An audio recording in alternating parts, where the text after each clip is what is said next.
Good evening, everybody. Good evening, and welcome to yet another supremely amazing lecture on the chapter excretory products and their elimination. And today, what we are discussing is about the regulation and the disorders of kidney. How are you all doing, guys? Is your studies going fine? Yes?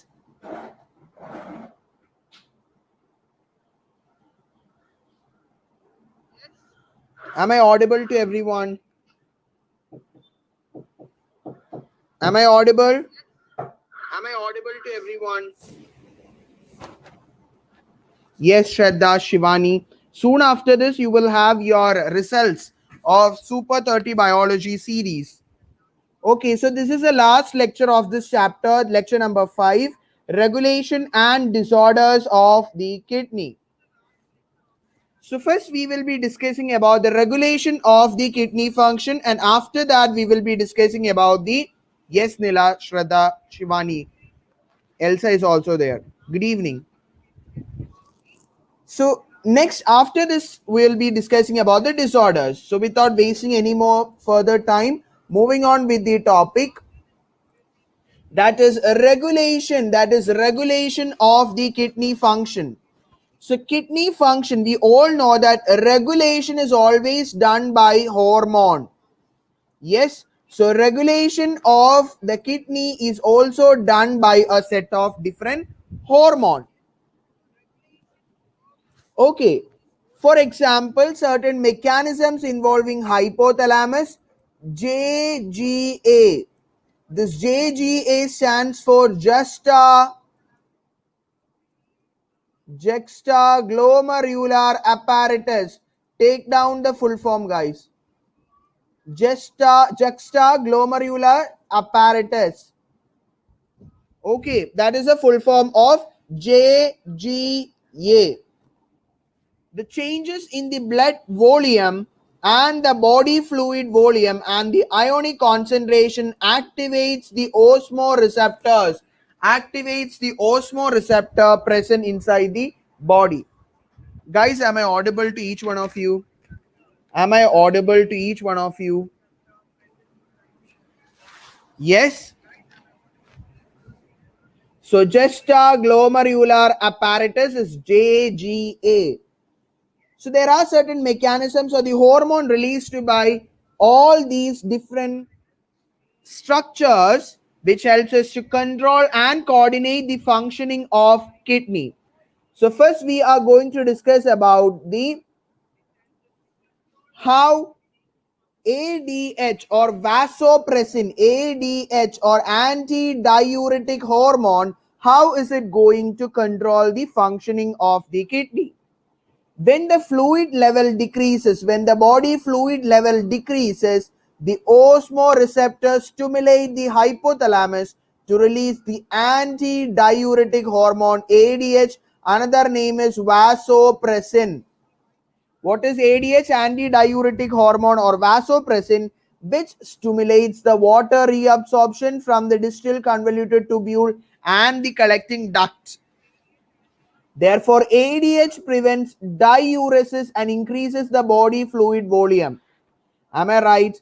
Is it the common thing happening, guys? Whenever the body fluid level decreases, that means what? Water is very less inside the body. So our aim is to increase the level of water inside the body. So the only aim is to prevent the loss of excess of water in the form of urine. So as a result, the osmoreceptors at that particular point of time, when the body fluid level decreases, when the fluid level of our body decreases, what happens is that the osmoreceptor, what do you mean by receptor? Receptor means those cells which are capable of sending impulses to the nervous system. So the osmoreceptors send an impulse which stimulate the hypothalamus to secrete the hormone ADH or vasopressin. Yes. Are you understanding? Have you got the point? Regulation of ADH. Regulation by ADH on the kidney functions, everybody on the chat box.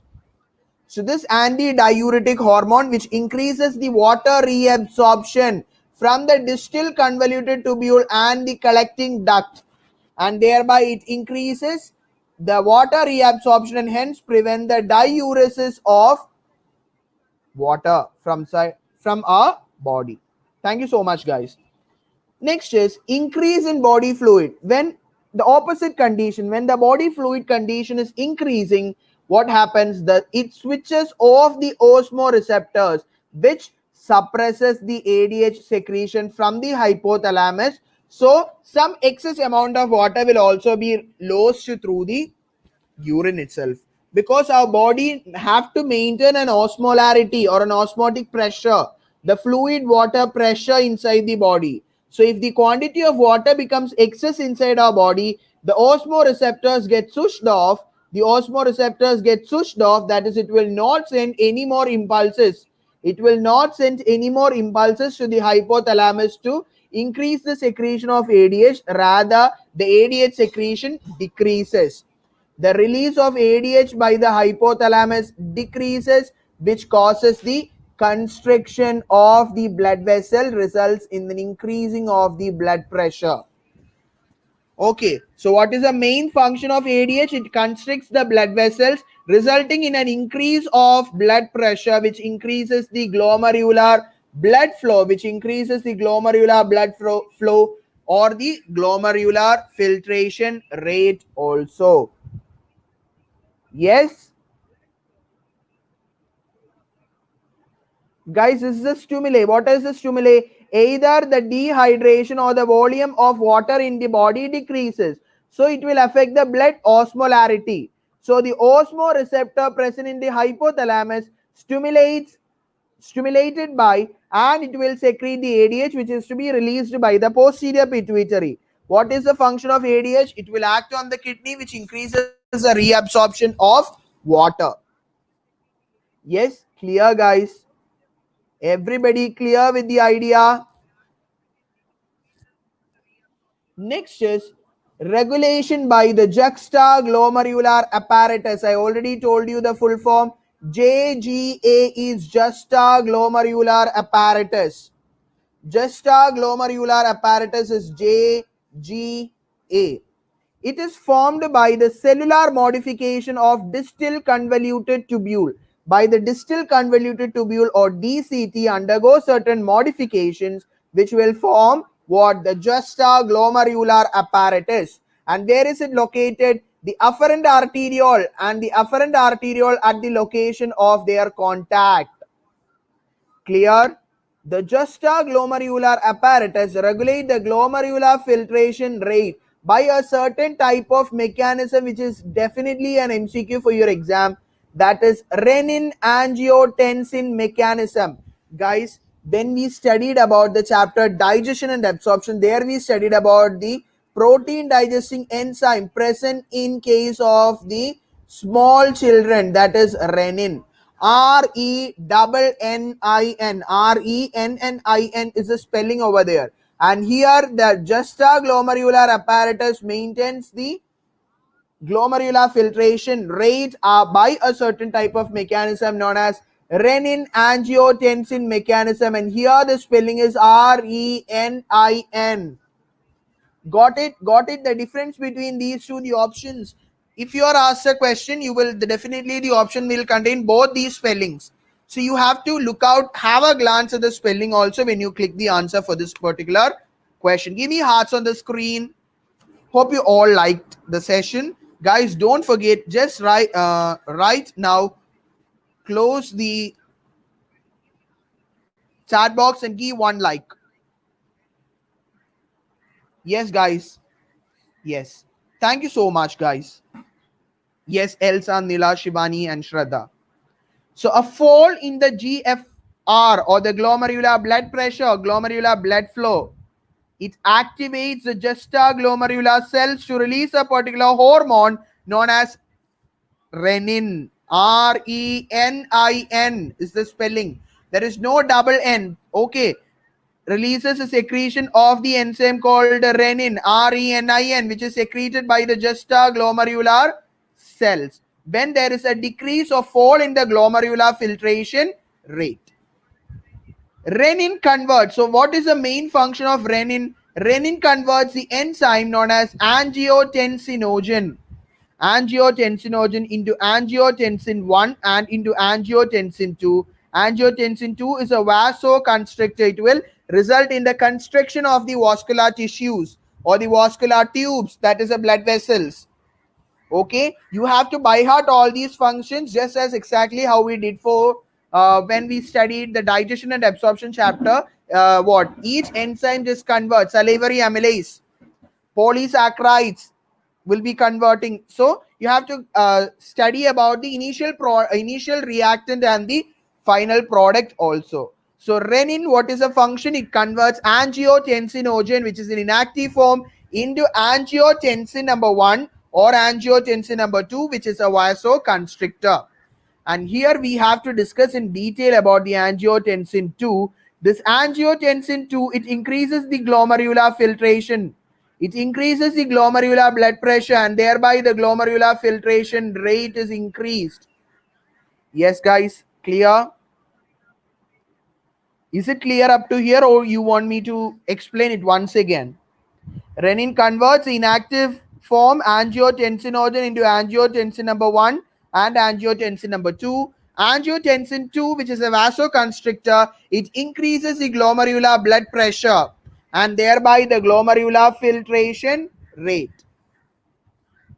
The angiotensin 2 also activates the adrenal cortex to release aldosterone, which is another enzyme, another hormone. Okay. Angiotensinogen 2 also activates the adrenal cortex to release aldosterone. Guys, those who are preparing for your class 11th board, exam, just take a screenshot of this particular thing, that is this particular table, which will easily be able to score marks if you draw this kind of tables in your exam paper. Okay, really useful one. Fine. Next one, the aldosterone. So we told that the angiotensin 2 will stimulate the adrenal cortex to release aldosterone. And what is the function of aldosterone?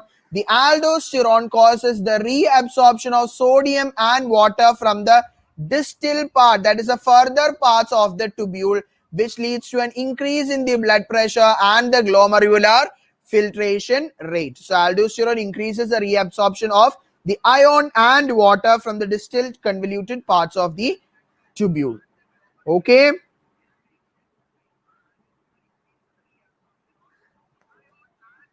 I'll just in a quick mode, I'll explain this particular chart. This is a stimulus, guys. This is the stimulus. The juxtaglomerular apparatus responds when there is a low blood pressure or the blood pressure is caused due to dehydration or loss of blood. At that particular time, the juxtaglomerular apparatus secretes an enzyme called renin, which releases the enzyme, which activates the enzyme angiotensinogen and converting it into active angiotensin number 1 and angiotensin 2. The angiotensin 2 will stimulate the adrenal cortex, the cortex of the adrenal gland, to release aldosterone. What is the function of angiotensin? It helps in the arterial constriction. It acts as a vasoconstrictor. We studied, right? So constriction of the arteriole, and thereby it maintains the blood pressure. But aldosterone, it increases the reabsorption of sodium and water from the distal convoluted parts of the nephron, and thereby it maintains the osmotic pressure or the homeostasis. Yes, everybody.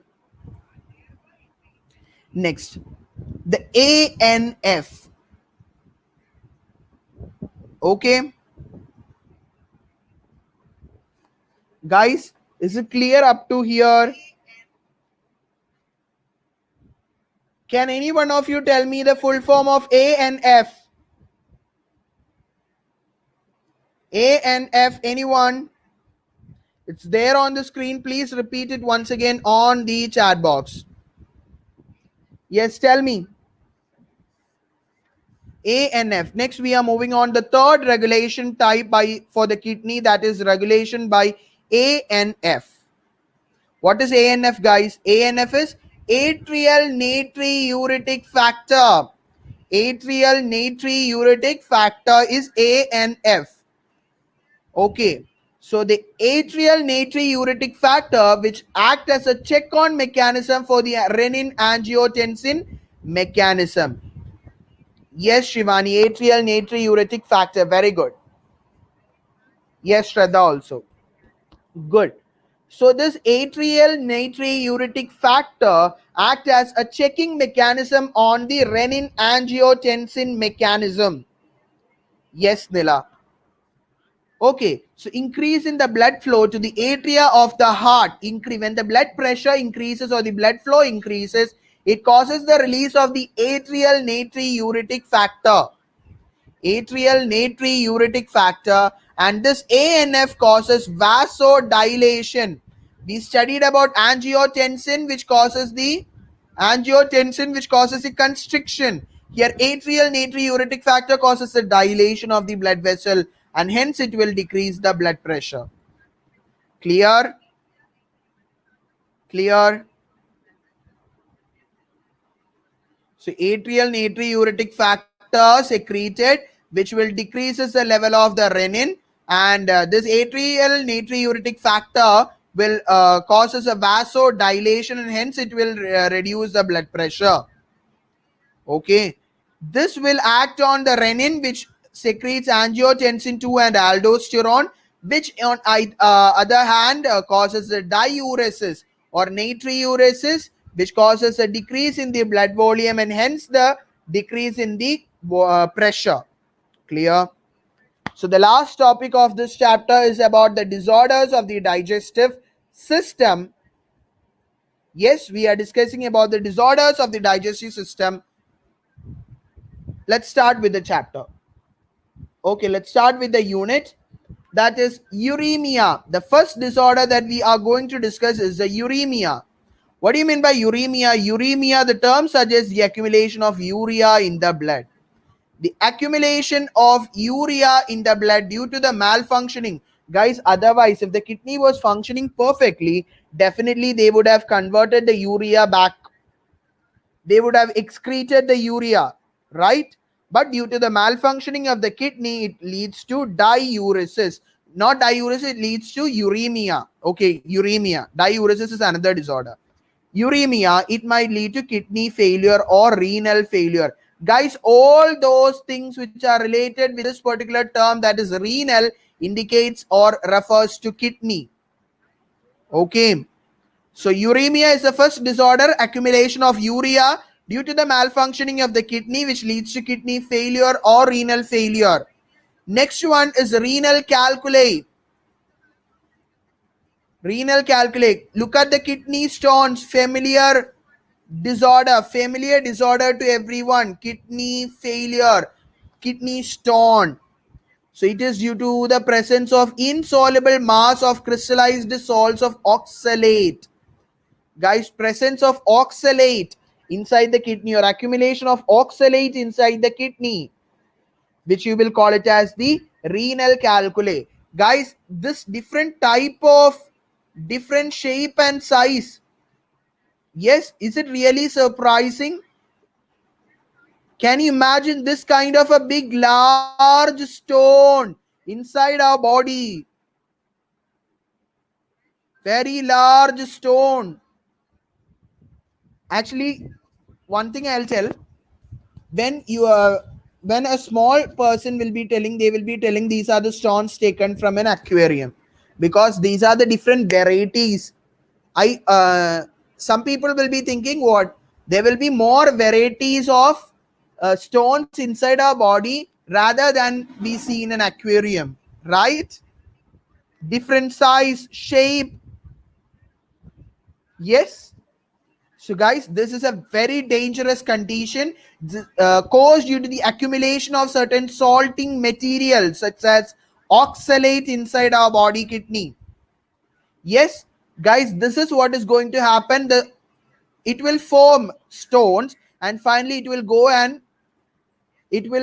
and cover the ureter. Or if it is a small open small stone, it will definitely cover the urethra only. So even though we have the sensation of urination, we will never be able to go to urinate. Why? Because the urethra will be covered, or urethra will be closed up by these kidney stones, which are of various size and shape. Next one is glomerulonephritis. Third disorder we are going to discuss is glomerulonephritis. It is an inflammation of the glomeruli. Guys, please have a look at this also. There is only one sentence, right? I think this is not mentioned in your NCERT. This is not mentioned. Glomerulonephritis. I think it's not there in your NCERT, but have a look at this also. Due to the inflammation of the glomeruli will get enlarged. Yes. Guys, this is the healthy kidney. This is the glomerulonephritis. The glomeruli will get inflated. Inflammation of glomerulus happens. So please have a look at this also. Okay, it's just a one sentence. Sometimes a question like this may come for your maths. The following: inflammation of glomeruli. Next is the hemodialysis. Hemodialysis is the process of removal. When are we going to do dialysis? When both our kidneys are failed. When both the kidneys undergo failure, what happens? The ultimate option is we have to go for the hemodialysis. Yes.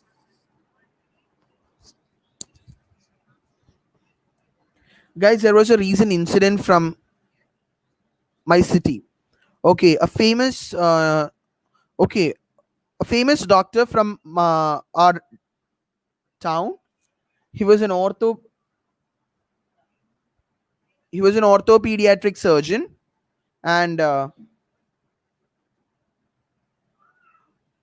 what happened is that a girl who is having a twist in the leg, in the foot. What happened?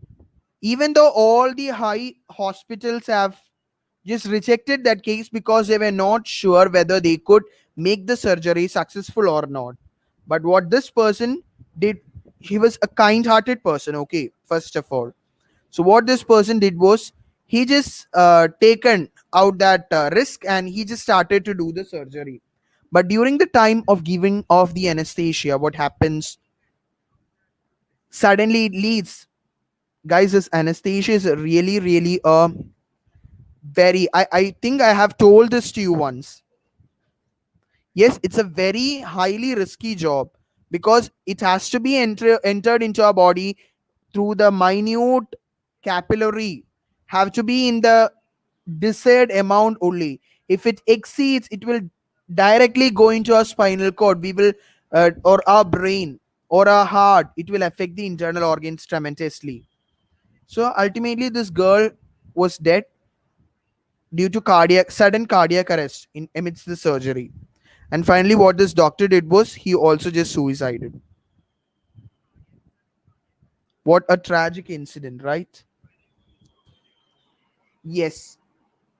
So I have to make I'm telling you that those who are wishing to take anesthesia as the main for MD or PG courses, so have a check, because it's a job, or it's a branch of medicine which deals, or which requires the most keen observation and most keen concentration also. Every time our mood will not be the same at all the cases, right? Sometimes we may be coming and attending a case after a lot of issue in our family. So all of this depends, right? Have we got the point? Back to the class. So hemodialysis, it is the process of removal of urea in the patients with uremia. What is uremia? Accumulation of urea inside our body. Accumulation of urea inside our body. So the dialysing unit or the artificial kidney contains a coiled cellophane tube. surrounded by a dialysing fluid. Guys, or this detailed thing is not required for you to study, just for your kind information, which you will be given or which you will be shown how a dialysis is exactly done when you join for a medicine course after your NEET exam. So just as a step, I'm just telling you the basics of that. So the dialysis is done for a person having suffering from uremia when both the kidneys undergo failure. So the dialysing unit or the artificial kidney, it contains a cellophane tube surrounded by a dialysing fluid. It has the same composition of the blood plasma except the nitrogenous waste. So the blood is drained from a convenient artery. Shraddha and Nila, are you here? Shraddha and Nila, Shivani, Shraddha, not Nila, Shraddha, Shivani, Elsa. Are you three people here on the class? Or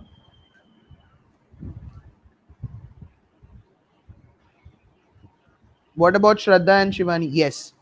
Elsa also is there, I hope. So the blood is drained from a convenient artery which is pumped into the dialysing unit and is an anticoagulant. I already told when you studied about the body fluids, our body blood inside our body will never undergo clotting because there is an anticoagulant such as heparin. So heparin is also added into this particular machine. So the porous cellophane membrane of the tube allows the passage of molecule based on a concentration gradient. That is, some high molecules it will prevent. Mostly the nitrogenous waste will be prevented. So most of the nitrogenous waste will definitely be set aside. Finally, as the nitrogenous wastes are absent in the dialysing fluid, these substances freely move out, thereby clearing the blood. So the cleared blood is finally pumped back into our body through a particular vein. Why? Because veins. Our body also further requires purification. So it is pumped back through a vein after adding an anti-heparin. Anti-heparin, because inside our body we have our own heparin, right? In outside our body, inside the machine, heparin artificially is introduced in order to prevent the clotting of blood inside the machine. So when they are entering inside our body, we are providing them with an anti-heparin medicine also. And the last method is the kidney transplantation. The ultimate method in the correction of acute renal failures is a kidney transplantation. Okay, a functioning kidney is taken from, the procedures, right? The blood matching should be done to avoid the blood clotting. Then there is an immune system, so whenever any organ from outside person is introduced inside our body, definitely rejection of that is the most possible cases. But in certain cases, if nothing is going to happen, what the transplantation will only success in that case. So it's better to receive from an unknown person instead of receiving any organ from an unknown person. It's better if we receive a kidney in case of kidney transplantation from a close relative to minimize the chances of rejection.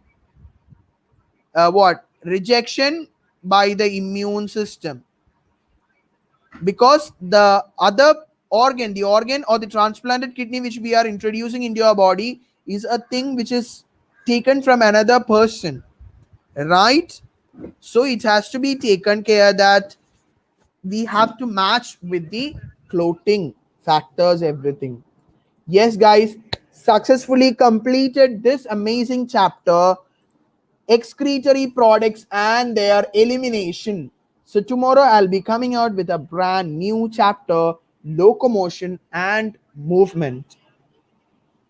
Yes, guys, can you please tell me the timing?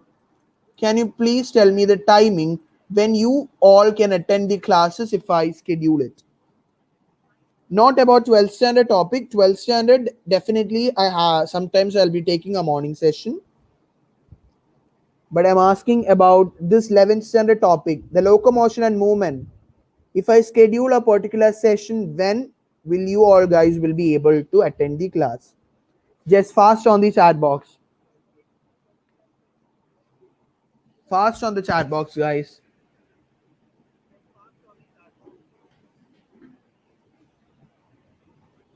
No one? Okay, Shraddha is telling any time after 3 p.m. What about others? Yes, in the same time, 4 o'clock is a suiting time for everyone, I suppose. Most of the days you can take the class in the evening session, right? Okay, from tomorrow onwards, your sessions will be in the evening. Okay, it's fine. So stay tuned. Sharp at 5 o'clock, you will be having the result publication of the Super 30. Super duper excited. Stay tuned. Okay, guys, stay tuned. 15 minutes. We have to get it ready, and we will share the link in our Telegram group. Stay tuned. 15 minutes. You will have the results of the Super 30 Biology Super Revision Series number 1. Yes.